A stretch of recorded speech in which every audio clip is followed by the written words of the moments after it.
The current argument about the Trinity versus the unity of God is very confused for audiences who are new to this subject, because the languages spoken by the proponents of these two sides of the argument are totally foreign to each other. And until that miscommunication is broken down, not much clarity comes out of those arguments. The biblical Unitarian insists that God is a single person. And that's because he's designated in Scripture by singular personal pronouns. I, he, me. There are actually 14 forms of the singular personal pronouns. And thousands upon thousands of times in Scripture, God introduces himself as a single divine self. Not a human male, not at all, but as one divine Father. The classic text would be Malachi 2:10, where the prophet says, "Do we not all have one Father? Hasn't one God created us?" And that text is multiplied thousands upon thousands of times in the Hebrew Scriptures, and also in the New, where God, the word God, artheos, and I'm using the modern Greek pronunciation here, the word artheos means the Father, 1,300 plus times. That is overwhelming, uniform evidence on page after page of Scripture. That should be taken as axiomatic. That's where you start the argument.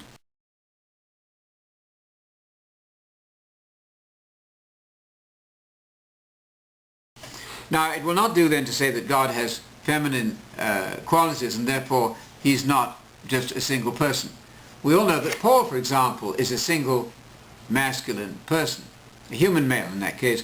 He can have feminine qualities like a mother. It doesn't disturb the fact that he's a single individual, and so it is axiomatic to say that the Bible presents God as Father and as one single individual. I noticed in a conversation that Dr. Brown had the other day on his radio program that he said, "Oh, let's not worry about the word person." Well, I'm worried about the word person because of the personal pronouns. And if we cannot accept that a singular personal pronoun designates a single self, then we've lost track of ordinary, standard, uniform communication. And that's the problem.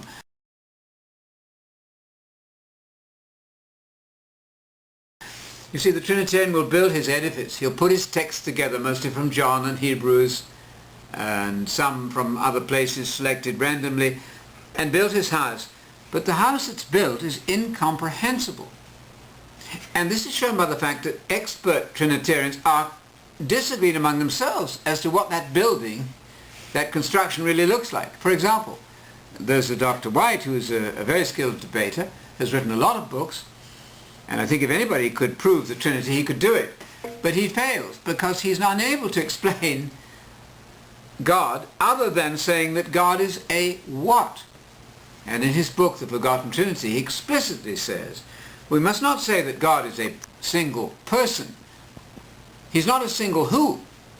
He's three who's in one what. Now, Dr. Brown in his radio program said, no, God is a who. He's a he. This is very puzzling because they're disagreeing with each other. Either you say God is a what, or you say God is a who, but you cannot say both.